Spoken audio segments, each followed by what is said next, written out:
Federal Republic of Nigeria as the #1 panelist, Dr. Abubakar Bukola Saraki, CON.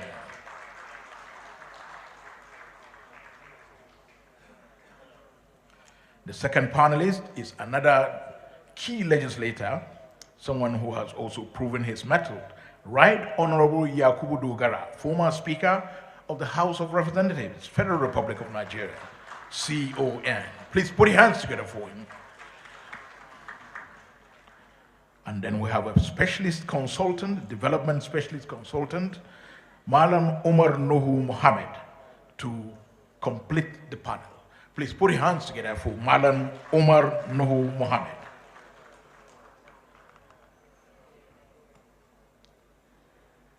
Because we will begin by making sure that we have our time on our hands.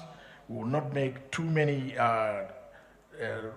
introductions. Very, very short introductions will be made by each person, and then we go into the interactive session proper. Once again, the title is Unlocking the Potentials of Northern Nigeria in Mining, Agriculture, and Power. This is a prelude to the main paper of the day to be delivered by Mr. Mohammed Hayatuddin, who will be speaking to us on harnessing technology as a driver of development in northern Nigeria. But for now, let's listen to the moderator, Maryam Musa Yahaya, who will introduce her panelists and go straight into the issues. Over to you, Maryam. Thank you, MC, and Your Excellencies, distinguished leaders of the Northern Elders Forum, esteemed captains of industries, development partners, and members of the diplomatic corps here present, distinguished guests, colleagues, ladies and gentlemen, good morning. Thank you. It is my honor to welcome you to this panel discussion, Unlocking the Potential of the Northern Region across the sectors of mining, power, and agriculture. So this conversation we're going to be having this morning is anchored on the expertise of 4 leaders here seated with us today. The last one just joined. Welcome, Honorable. Their portfolios collectively reflect the very pillars of regional integration, which is why we're gathered here today. Senator Dr. Abubakar Bukola Saraki, former President of the Senate, brings deep experience in governance, institutional reform, and innovative financing, which is very critical for designing the structures of resources to deliver cross-border projects. Right Honorable Yakubu Dogara, the former Speaker of the House of Representatives, offers unmatched legislative and political insight. He reminds us that no regional framework can thrive without strong federal and state alignment, policy continuity, and legislative safeguards across election cycles. Honorable Bello Elrufai, member of the House of Representatives for Kaduna North, represents the voice of a new generation of leaders that we have here today. His focus on youth participation and job creation will ensure this plan is anchored in the aspirations of northern Nigeria. It's young people, which are its most powerful demographic. Umar Nuhu Mohammed, the development specialist and consultant we have here today, will ground us in evidence and economic logic, mapping our state's comparative advantages and showing how specialization can drive integration of, instead of competition between all our 19 states. I strongly believe that as a collective, this panel reflects 4 essential levers of transformation: governance and financing, legislative and political alignment, youth leadership, and economic integration. As we begin, I invite us not just to exchange ideas, but to push for clear commitments that will turn dialogue into durable action and help shape the future of northern Nigeria for generations to come.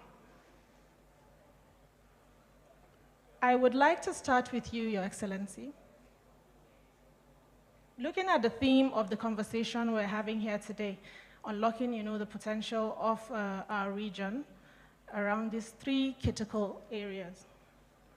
Looking at, governance frameworks, we all know that regional plans often fail at the execution layer. We talk a lot, but when it gets to implementation, we have a lot of, failures here and there. What single institutional mechanism, do you think we can have? Are we looking at like the Northern Governors Forum Secretariat or a new intergovernmental compact? Would you back, in your opinion, what institution do you think can back delivery? Thank you very much. Let me just do a few recognize and thank the conveners of this conference led by our elders. I'm putting emphasis on that, and let me recognize former Honorable Speaker, that member of Panelists, the Honorable Member of House of Representatives, all the leaders here. For the sake of time, let me go say. I start when I say I want to recognize the leaders here who have made this possible, and it goes back to answering your question. Because I think the mistake we probably want to make quickly is to dive into the details. And that's where the mistake starts from. I'm speaking with my very humble experience. Why do I say that? It is not that we don't have plans, or it's not that we don't have people who are capable of making those plans. But let us take this morning as a good example. The people who will give you that commitment, because you ask for a commitment, are not here. The people who will make it happen, meaning either leaders in the political scene or business world, are not here. So the best we're going to achieve here, I hope, is that we're going to discuss the issues. But if we really want to make a change as regards unlocking the benefits and ensuring the right framework, we need to talk to the decision makers and the people that will implement and make it happen. I was telling somebody earlier on that if the topic was unlocking the potentials of regaining political power, this place will be full. There will be people standing as well. But the reality is that this is the power, and this is how we get it wrong. Economic power and improving on education and power and infrastructure is what is going to reform Northern Nigeria. We should continue, and so it is a multifaceted thing. It can't be just one mechanism. Starting from the top of purposeful leadership, starting from what I call deliberate leadership. Deliberate leadership means it can't happen by chance. It can't. It's not, we're not going to unlock mining by chance. Because if we ask ourselves, even in the 70s, when we had the oil map, it was not by chance. We decided in the 70s that this is our plan. So we need that level of commitment. We also need to understand, like, for example, they need to be also largely, maybe because I'm biased because of being someone from legislative, you need a legislative framework. Because some of these commitments are long-term commitments. Anybody who's going to mine is not going to see his return of investment within 4 years. He's talking about 15, 20 years. And policies are not enough to encourage that level of investment. So there has to be also collaboration on the legislative arm of government. I used to joke, my good friend, not a joke, but seriously, there was a time that Northern Nigeria controlled National Assembly, executive arm of government. You ask yourself, what did we do with it? So the point is that there has to be collaboration between public sector, led by our governors, and even our governors need to work as a region, not Zamfara going in one direction, Gombe going in the other direction. We should see what our comparative advantages and come as a team, working also with the National Assembly members from the north, because there are legislation that must be passed. If they're not passed, there's no way we're going to see investment. Then we have business people also from the northern part of Nigeria. How much do we get them involved? Because at the end of the day, this kind of investment cannot be done by government. But private sector needs to be confident that my investment is safe and I am well protected. So in answering your question, there are many, many layers that need to come down. Majority of all the things you see, whether it's mining, whether it's agriculture, power, it's all about policy framework, structural deficiencies that need to be addressed, These are common. Finance and investment, we talked about it significantly. Incentives in the country. So there are many, many, many layers. So I don't think I can say there's one particular, but if you say, if I want to take away from here, is first, let us have the deliberate and purposeful leadership at all levels, because it's very, people are so, when they say leadership, they think it's just politicians. No, I mean leadership meaning that there must be a forum, whether it's led by the Governors Forum of the Northern, that brings in everybody. I don't know how often, for example, the Governors Forum interacts with members of the National Assembly from the North. How often does the Governors Forum interact with business community from the North? How often does the Governors Forum interact with traditional rulers from the North, especially in the sector of agriculture and mining? Those are the communities. So let me stop there in trying to, I think there are more to say, but let me give Right Honorable Speaker and others an opportunity to say something. Thank you. Thank you very much, sir, for that wonderful insight. And I think what we can take away from what you've said is that everybody has a role to play. So there wouldn't be a need for us to come up with a new structure to look at our existing problems. We all know what our challenges are, and we already have structures that can, you know, deal with those challenges. What we need to do is build the capacity of these structures and forge them to, you know, work on what we already know. Have a strong political will. Of course, you have, you've led the Governors Forum for a long time, and you know how some of these things, you know, you have first-hand experience regarding how some of these things have been through the years. Thank you so much for that. I would now ask Right Honorable Yakubu Dogara, you know, from your experience as Speaker, sir, what constitutional or statutory reforms do you think are most urgent to give like a regional compact enforceable authority? Well, thank you very much for that question. And first of all, let me recognize the person who is standing in for the convener, the Northern Elders Forum, Air Marshal Dogara, who is with us. And my fellow panelists, my leader, always a leader in whom I'm proud, distinguished Senator Saraki, Honorable and Doctor who are with me here, and all the stakeholders present. I don't know whether it's still good morning. For me, just like my leader said, we always try to put the horse, the cart before the horse. And I'm very, very happy that this topic has been thrown up for discussion. And whatever I'm going to say it from the bottom of my heart, because I am a practitioner, I'm involved, and I know where the proverbial dead bodies are buried when it comes to issues relating to mining, agriculture, and power. Perhaps let me first of all say something about the potentials of the North. The North sits on perhaps more than 2/3 of the land in Nigeria. About 70% of the arable land of these countries in the North.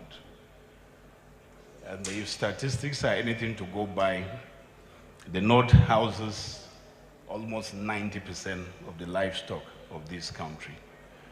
So for me, the North is not a land of scarcity. It is a land of profound wealth and abundance if our latent potentials can actually be realized. So, but why is that not the case? I sincerely believe from my experience that it's not a matter of legislation as it is a matter of maybe contextual. I don't want to say cultural, so that I don't seem to be indicting anybody. But the truth is that if you look at the delineation of powers under the 1999 Constitution of the Federal Republic of Nigeria, as amended, which is the current constitution, Our powers are delineated and carved out into 3 separate chambers. You have the exclusive, you have the one that is residual, which is the last one, and then you have the ones that both the state and the federal government, even the 3rd tier of government, the subnationals can act on. So most of these things, especially in the area of power, it was something that was the exclusive preserve of the federal government. It was in the exclusive lease. But I think the last House did a constitutional amendment whereby they were able to successfully remove power from the exclusive lease. That therefore means that all the subnationals too can develop mini-grids. They have been freed. So there's no more any constraint. Any constraint in that direction is fictional. So, but for me, honestly speaking, if we are to make progress, we need to do something that is radical and transformative in the North. Maintaining the status quo means that these vast potentials that we've spoken about will continue to be underutilized. And what is the status quo? The status quo is just to sit down and do nothing. It is not the absence of legislation, it's not the absence of policy, it's not even the absence of talks like this. Our problem is action. We don't follow through what we discuss. Now, I can say this for free. It's not that we have not been there before. We've seen, after the colonial rule, the kind of revenue the North generated. At a point, even the government at the center was borrowing money from the North. And what was the mainstay of our economy then?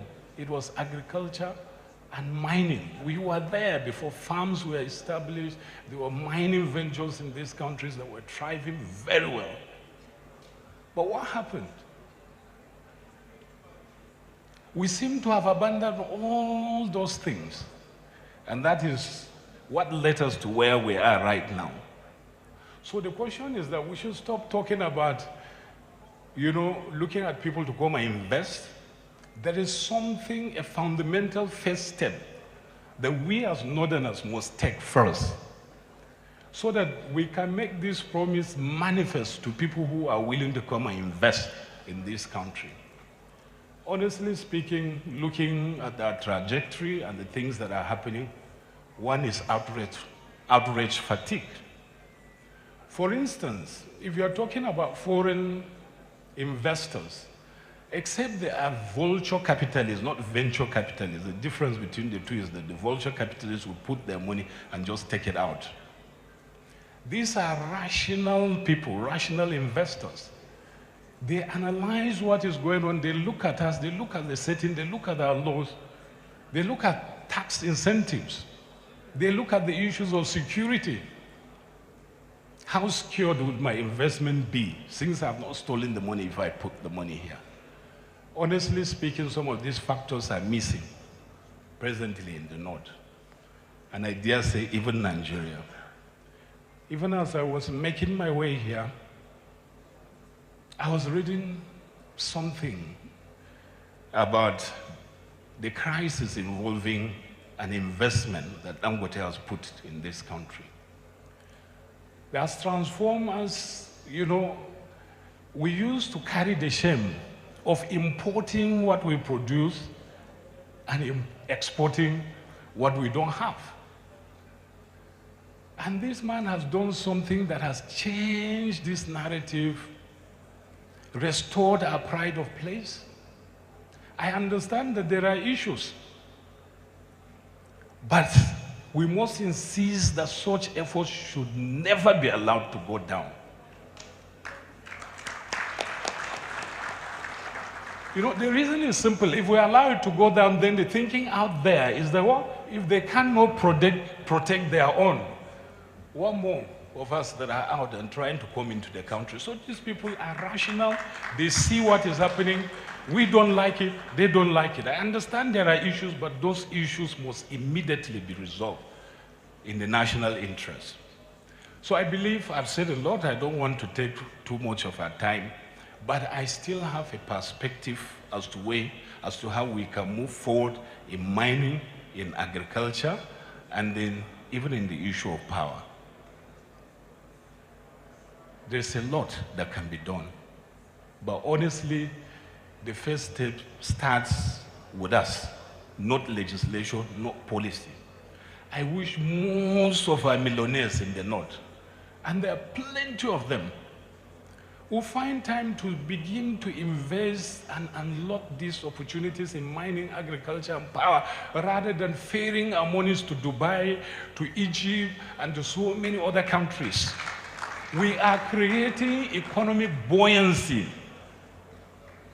in other regions, in other countries, while simply abandoning our people to their fate. You can imagine if we have just 1 million farms set up, or mining ventures set up in the north, employing just 50 to 100 staff. I'm telling you, we have resolved issue of food insecurity, we have resolved issue of banditry and all those associated crises. But we will do that. Can we do it? Thank you very much. Thank you very much, Honorable Sir, for that very deep insight. And I believe this should trigger a sense of responsibility in everybody seated here today. We need to look inwards, identify our collective comparative advantages, and see how we can come together under one umbrella to drive development across our region. Now, this drives me to my next question to our development consultant here seated. Talking about comparative advantages, you know, each state, each sub-region within the north has unique assets. We're well aware of that. Kaduna's manufacturing, Kano's commerce, you know, Niger's agriculture, Zamfara's mining. How should roles be allocated to avoid destructive competition within the 19 states of the north? Thank you very much for that. And again, recognizing the convener and our elder brothers here on the panel, and my colleagues as well. Thank you for having us. So, destructive competition. I think, first and foremost, we have to understand that competition is good. Competition brings about innovation, brings about efficiency, at the end of the day, competition brings fair prices to consumers, and it drives excellence. So not all competition is bad. So starting from that premise. Now, indeed, most of our states have their unique comparative advantages, but we should also be cautious not to be too prescriptive when it comes to comparative advantages, when it comes to investment, private sector investment. Where we should seek for collaboration should be in areas like infrastructure, primary infrastructure, across the region. For example, where a congregation of states have the potential to come together to sort of explore renewable energy or hydro or rail connectivity or roads and the likes, or irrigation infrastructure across that will unlock agriculture across certain platforms. When we come up with regional development plans, we should be careful that we don't make them prescriptive to say that agriculture should only be in Niger because it has the land and not another state, and so on and so forth. Because competition at primary production level reduces efficiency and innovation. If we look at countries like China, where they've kind of, within their provinces, they have delineation, so to speak. In Guangdong, you have the apparels, you have and so on and so forth. Shanghai is industrial, and what have you. All of those are at value addition level, not at primary production level. So if you force delineation at primary production level, you are going to stunt growth.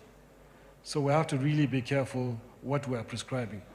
So development plans should be suggestive in terms of what states can pursue and also promote collaboration in primary infrastructure development that would unlock different opportunities in certain locations. For instance, some states have ability to do, so the northwestern states, for example, because of the hydro that they have in different states, can come together and have a framework for how they're going to sort of come together and facilitate that process.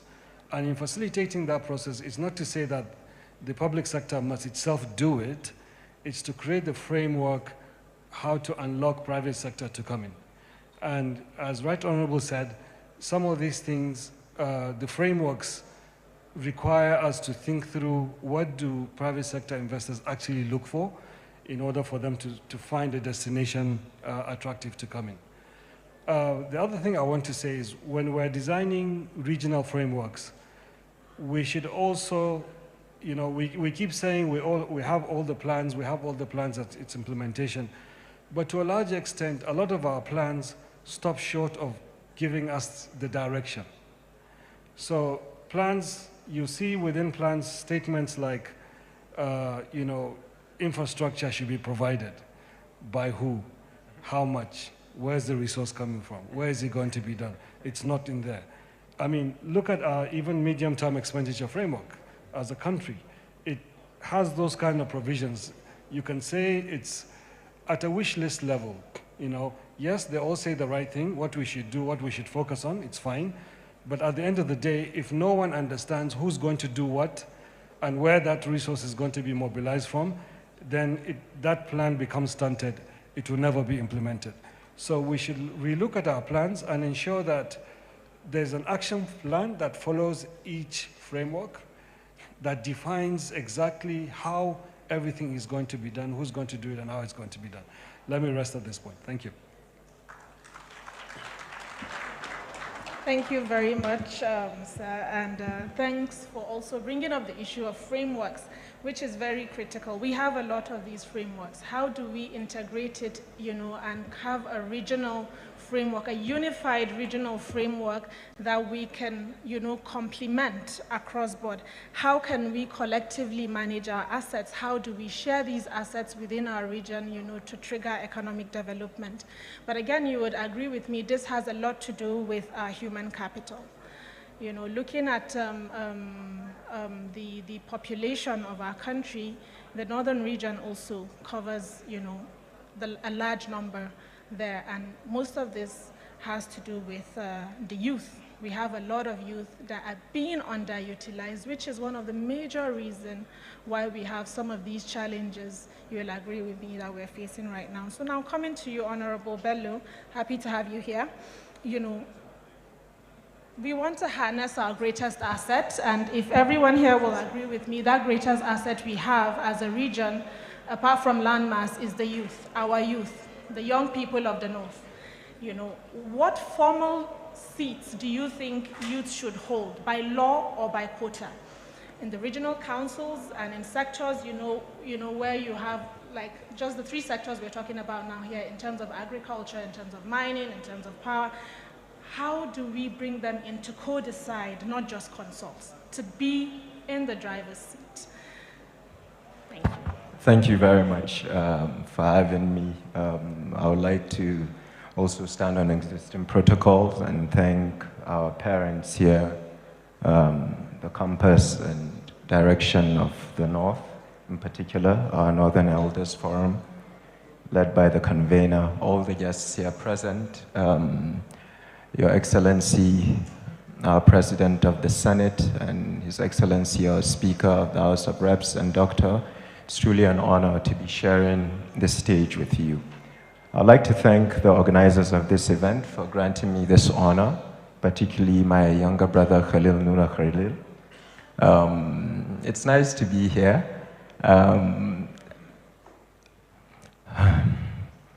Let me begin by thanking the 2 leaders here with us. And my reason is quite clear, and I think I'll come back to young people as you rightly asked. The 9th National Assembly, which I worked in, but as a senior legislative aide to Senator Obasani, the governor of Kaduna State, passed the Not Too Young to Run Act. Now, that bill essentially reduced the age for young people to be able and eligible to run for office, particularly the House of Reps and so forth. And it was assented to by the late President Buhari, may God rest his soul, and it wouldn't have been possible without His Excellency Senator Bukola Saraki leading the 9th Senate and His Excellency Yakubu Dogara. So I think this is a perfect chance to show what can happen if civil society, in this case, the likes of Yaga, Enough is Enough, sit with policymakers, legislators to find the way forward. Now, that's the bill. Now, if the bill allows young people to come in, and these young people do not believe in respect, mentorship, innovation, uplifting others, then the bill is pointless.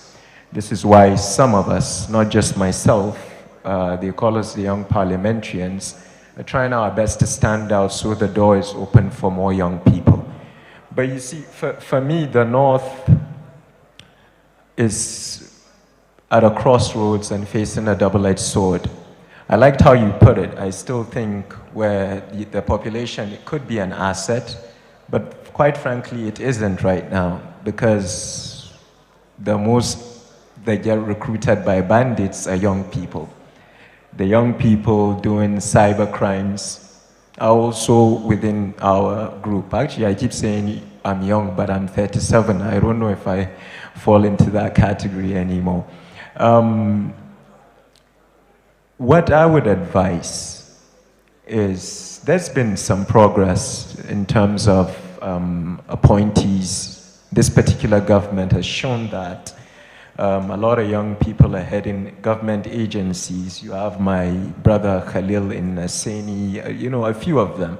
In fact, Your Excellencies, you had Aminu Waziri, a brilliant young man, working as your SA in the Senate back then, and Honorable Dogara had Rinsola Abiola, who now works for us. So I think in terms of appointments, we've seen a lot of progress. But you know, election is a whole different matter. When young people speak about running for office, you know, the theory is one thing, and the other thing is another. I think young people stopped inviting me to events because when they asked me to run for office, they thought I would say, have a good speech. The first thing I told them is have a lot of money. And young people don't have a lot of money. The money is with our leaders, our parents. There is potential, it's clear. You know, but I don't think power should be given to young people or opportunities if they are not qualified for it. You know, you rightly pointed out, and I liked what Honorable Dogara said, that there are certain basics we need to sort out. As long as our public schools are not in good shape, as long as our lecturers are not paid well, as long as our students are not learning with pads, as sitting on the floor, then how do you expect them to be competing with students in Shenzhen, in London? It's practically impossible. So for me, when we speak about the North, I think His Excellency Dogara put it very well. There are certain basics we need to work on. For starters, we need to sort out power. Honorable Dogara and the Senate President were quite humble, but I was a legislative aide when they led the National Assembly, and quite frankly, because we forget easily in this country, the attempt to decentralize certain things from the executive list, which power was, like police, started with them. Granted, it was finalized under the Ahmed Lawan-led Senate and the Femi Baja-led House, but Honorable Dogara put it clearly, if power is now in the concurrent list, which essentially means any state government that has abundant solar can set up a power company to generate, distribute, then what are we waiting for? And a lot of young people have given up hope in terms of careers and jobs, so they're into entrepreneurship. Now, whether you tell them to go back to the farms or set up a tech company, if we don't have decent power supply, how can they compete with their mates in Accra? And so I think we need to come back to certain basics that we must sort out before we even start discussing the future of we, let me put it in quotes, I have to pretend to be a big man now, young people and what we can contribute as our quota. I think the potential is limitless. I think young people should accept mentorship. They should realize that slow steps could take you further. And I know I'll be attacked on X because I am a student of privilege, but I still think the system is the same. You know, so that is my view on that for now. I think we're heading in the right direction. I think a lot of leaders now see the value in young people, but you shouldn't just expect a seat at the table because you are young. You know, that doesn't necessarily mean you're good, or, you know, we need to watch it. I currently have legislative aides myself, and none of them is under 40. You know, in fact, the aide that wrote my draft this morning is a brilliant first-class graduate from Benue State, Dusie Kwaku, and I'm looking at what she wrote, and they're better than what I prepared to say now. So is she qualified to be in my position? Perhaps. But I made sure all my legislative aides are under 40 to give young people a chance. But yet, when it comes to dealing with my constituency, if I didn't have the wisdom of certain elders and older brothers, I probably would have been recalled by now. So it's a bit of a balance. Thank you very much, and thank you for the opportunity. Thank you so much for that, Honorable Bello, and I would like to say you're still young. We are all still young, alhamdulillah. Thanks for that insight. So I had like a lot of follow-up questions prepared for these discussions, but just like I had mentioned at the start of this session, we have a wealth of expertise seated here with us, and most of those follow-up questions have been, you know, answered or thrashed adequately. So what I would like to do at this point, for want of time, is just to have like commitment asks, starting with you, Your Excellency. Based on the background you've given us, based on the insights you've shared, you know, do you think you could, would you recommend that, you know, a regional compact bill should be drafted and financed, like, just to kind of sort of have like a roadmap for the development of the northern region? Do you think all the regional development commissions, all the governors forum within the region should come as one and have a compact that drives, you know, a common stand of these 19 states we all represent here today? Well, I'm sorry to disappoint you. I don't think that would really make any difference. I think what we're trying to say is, in putting a plan, it is better we start with what is our objective. If you take, for example, we have clear objectives. If you say, for example, you take mining, and we say to ourselves that, you know, we want in 10 years' time, you know, to be able to increase our production of iron ore, and going to steel production, and want to increase our limestone production in the north, want to improve our gold. So it is better for us to be specific as opposed to just build new bodies or institutions. So now, if we have that plan, while processing that plan, the rest will fit in. What do I mean by that? Look, take countries like Guinea, DRC. These are countries where in the mining sector, it is not driven by government. You have investors by large mining companies. Glencore, Rinto, they drive it. So if we agree that we want to address mining, questions are, how do we go about it? So our plan should be based on what we've set ourselves as our objective. If it needs a regional body, then yes. But not to start first with creating offices that are not going to add value. Absolutely. Because, let's go back again to, if we look at the level of production of oil or how oil has come about, it wasn't by chance. If we didn't have the Totals, the Shell, the ExxonMobils way back coming here with a plan. But in mining, we're starting with the artisan miners. They can't take us to where we need to go. So instead of us putting those institutions, I would suggest we take all these targets we want to have. You take agriculture. I mean, when I was governor, I can speak with a lot of experience in this, where largely what you see across northern Nigeria is peasant farming. The main objective is to move that to agribusiness. And in doing that again, you don't need any new commissions to do that. We should take the products. Is it to further increase rice production, totally self-sufficient, export to West Africa? Then we now start and say, who are those that can make this happen with the partnership of government? Then we put up a plan. So I think the plan should be driven based on what our objective is, as opposed to just setting up institutions across the place. It's just going to create bottleneck that will not take us anywhere. So that is what I think is a better plan that we should do. Thank you very much, sir. So a common objective that all the already existing institutions need to align with. Absolutely. Thank you very much for that. So as a final follow-up question to you, Honorable Yakubu Dogara, I would like to ask if you would also, recommend a convening of a bipartisan legislative caucus on regional integration.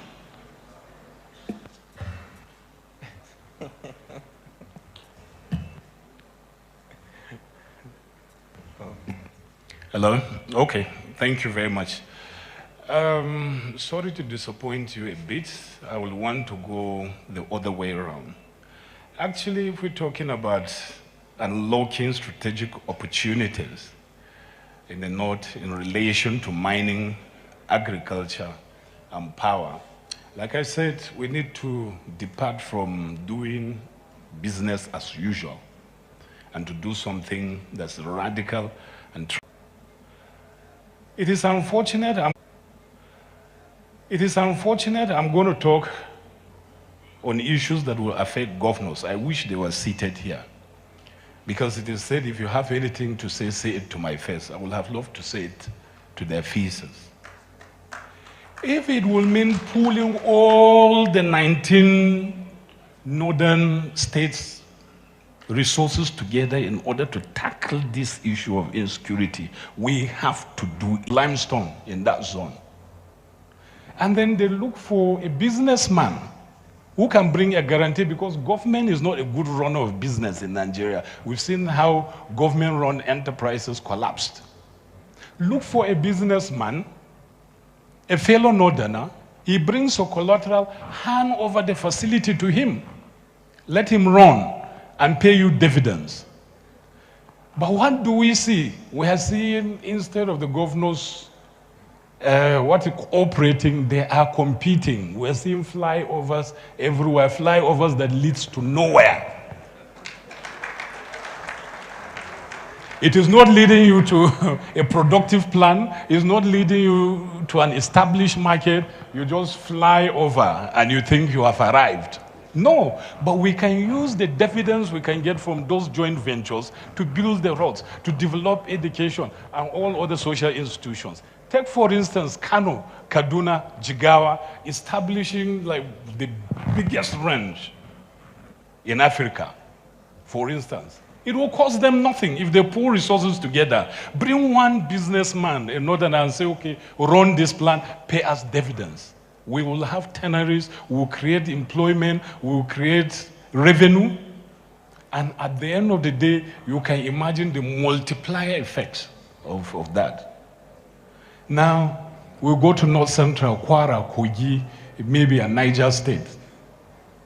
let them to leverage on economies of scale and do something. You come here, Nasarawa Plateau, okay, Zamfara, Kebbi, Sokoto, for instance, can build a gold refinery. So all these golds, all these artisan miners, they now have a place, they can buy the thing from them at value. They can create job, deepen participation in that area of industry. And if you come to Nasarawa Plateau here, they can establish maybe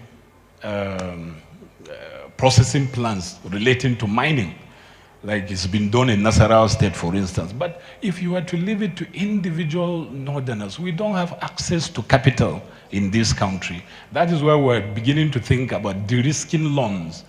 And that is where the agency I'm heading now, and the chairman of the board, comes into play. But these things have not been developed. So access to capital is a problem. No matter how patriotic you are as a northerner, you want to do business in the north, you want in the north, and by extension, even federal revenue. We will achieve energy sufficiency and food security as well. And then obviously, we will be dealing with insecurity. So for me, the development of northern Nigeria is not a regional prerogative. It must be seen as a national emergency, because if the vast number of people we have in the north are not developed, Nigeria is going nowhere. So it is a national emergency, and it must be dealt with as such. But our governors should take the lead. That's the point I'm making. Thank you. Thank you very much once again, Honorable. That was quite insightful. But before I come to you, Honorable Bello and Umar, I would like to throw another question to you, Your Excellency, as a follow-up to what Honorable Dogara just said. As a former governor and former chairman of the Nigeria Governors Forum, and also former Senate President, do you think this recommendation is possible? I guess you're going to come back to me. Which recommendation? Which one of Honorable Speaker's recommendation is possible? The governors coming together to share resources to drive one common objective. I think, let's be fair, I think some of them are doing the right thing.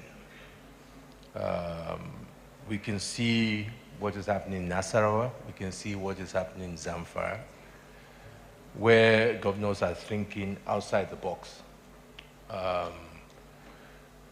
What I think we should not make the mistake of is to think that that's where really it's easy for us to put the blame on governors. It goes beyond that. And that's why I go back to say that this is a collective responsibility.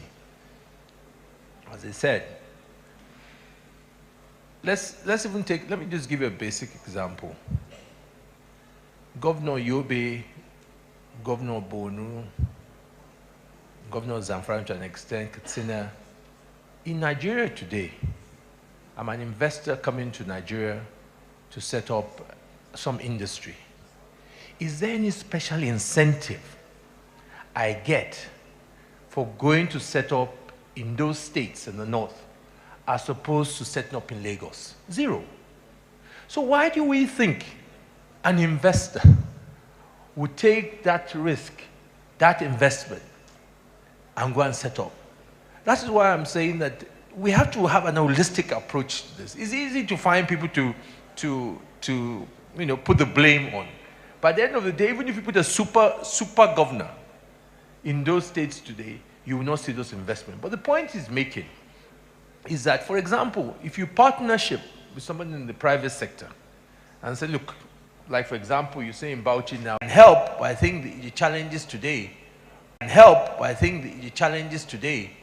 are so enormous for where an investor today will really have any, unless there are incentives where the investors can say, I know there's security challenges. So for example, there's security challenges in the South, where people are breaking down pipe. But a business now looks at the risk and looks at the return and makes a decision. But do we have those incentives that make anybody to go to they do not exist in a holistic manner. So I would to an extent defend the governors to an extent. This is an ongoing discussion between those in the National Assembly and those of us, the governors, in this aspect. Some of them are doing what needs to be done, and some of them need to go beyond just, as I say, go beyond just building schools, building classrooms. But at the same time, you know, you talk about them, you also talk about the voters. They will tell you, if I do all these things that people don't see, the voters will not vote me back. But if I do those things, like those flyovers that go nowhere, people will vote and think I'll perform. So I think there's also, we the followership too, must take part of this blame. Thank you. Thank you very much, Your Excellency. So my takeaway from that, you know, to an extent is, yes, this goes beyond our governors, and then we need to have a, you know, balance in prioritizing our tangible steps. Thank you very much once again. By the way, I could sit all day even before Doctor, because it's very educative, and I think you've done well as a panelist. But before I get to this, I would like to, I forgot to apologize because I came here late, and I was the youngest, even though I found out that I'm attending this yesterday. But the reason I highlighted, and I'm sincerely sorry, is because I was scheduled to meet the head of an agency who's going to be doing a recruitment. And apparently, my legislative duties now entails finding employment for my constituents. But it is not. It is absolutely not. But like His Excellency said, if at the end of my 2-year tenure, I don't get jobs for boys in either immigration or customs, I'm certainly a bad legislator, because people forget what our rules are. So yes, I was delayed to do some lobbying, and they even moved the appointment. Now, the reason why I highlighted this is because the basics they keep mentioning, I forgot one, and it's essential to everything: security. By the way, our thoughts are with the people in Katsina, Benue, Zamfara mining recently. And sadly, yesterday, a brilliant young girl, since I'm here for the youth, Somto, that works in Arise, was murdered just in Katempe. So really, it's no longer even the tragedy you hear in the rural areas. I'm the only elected official here, and I would like to have, but the job of a government is to create a conducive environment. One of my closest friends is here. He just walked in, Mala Afis Bayaru. During the tenure of the Elrufai administration, I laughed when His Excellency, the Senate President, talked about the voters. I remember my father was Minister of Abuja here and did a lot of demolition, of course. But when he got elected as governor of Kaduna, you know, the Kaduna people wanted to see roads immediately. And I remember his first tenure, I remember asking him, I've not seen any roads, and he kept saying roads can easily be done. But they took that first tenure to audit, to partner with the likes of McKinsey and look at the financial situation of the state, accumulating in bringing Olam, $150 million agric investment into Kaduna State. And as the Honorable Speaker said, the value change that triggered is what should be the ideal relationship between a state government, a proper business. Honestly, I'll get in trouble for this, but I don't mind. If we will give the likes of Alhaji Aliko Dangote, Abdul Samad Rabiu, all the businesses to run, as long as those businesses will provide jobs, I'm perfectly fine with it. Because the Honorable Speaker is right. Right now, the capacity for capital is lacking. I'm partly responsible for that, but there are reasons, because I chair banking. Interest rate is still considerably high for the right reasons. You know, now on legislation, there's a bill I am personally sponsoring on factoring and receivables, where on MSMEs, factors can be created so young people can sell their invoices and raise capital. Is a practice that's very popular across the world, but in Nigeria, we've not tapped into it yet. Now, to conclude, there's a movement now under the leadership of Honorable Tajuddin Abbas, our amiable speaker, where they're promoting women representation to add more seats for women in the House of Reps. Maybe I'll see you there struggling with me. But there's advocates for that for young people as well, to earmark maybe 30% for young people and things. I have a problem with affirmative action.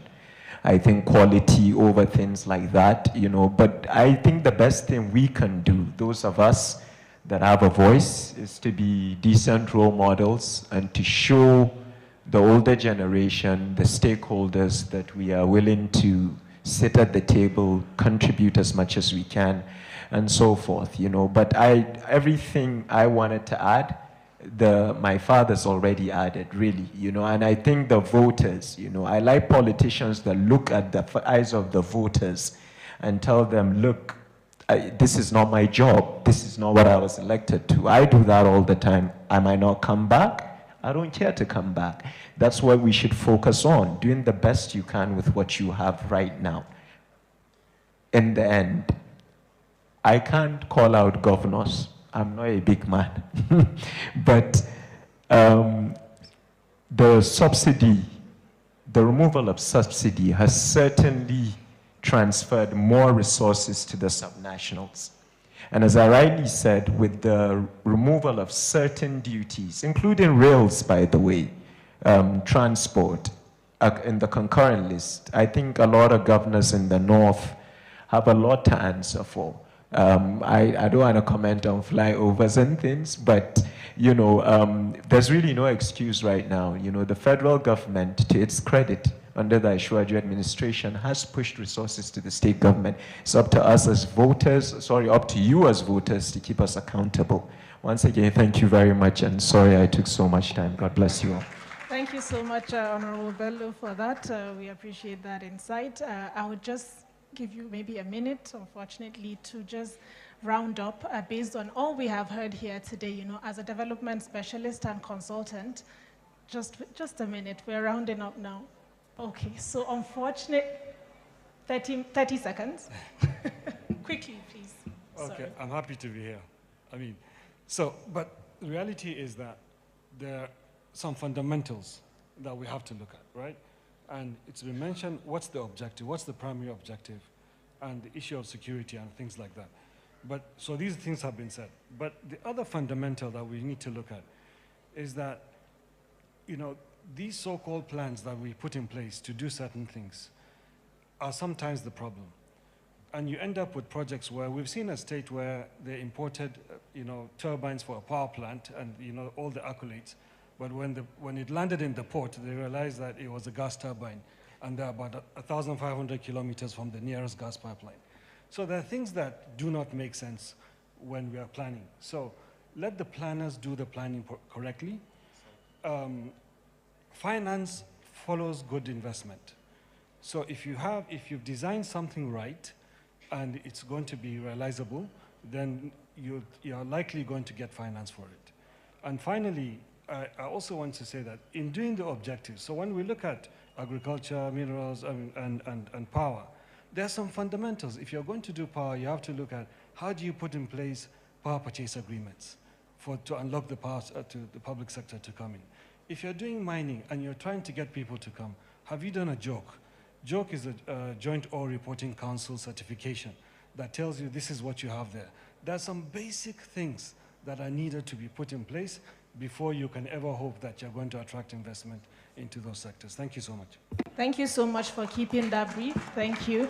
I would like to quickly conclude this session by saying we've listened to what all our panelists have said, and I think what comes out strongly for me is that we have to go back to the drawing board. By going back to the drawing board, it means going back to our value system as Northerners as well. I think that has also been left way, way behind, because if that is still in place, you know, I think we would have charted, you know, a better, you know, route for development across our region. So for us to unlock the potential across mining, agric, and power, not just these sectors, across board, we need to go back to basics.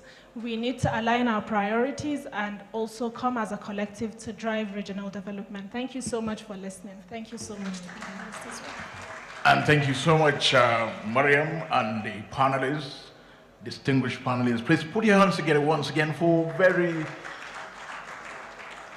excellent, robust discussion on unlocking the potentials of northern Nigeria in mining, agriculture, and power. The photographers can come over now to take some photo opportunities for the panelists and the moderator. Please, while they are doing that, we will very quickly urge you to please, once again, appreciate them and appreciate their time with us. Thank you. Thank you.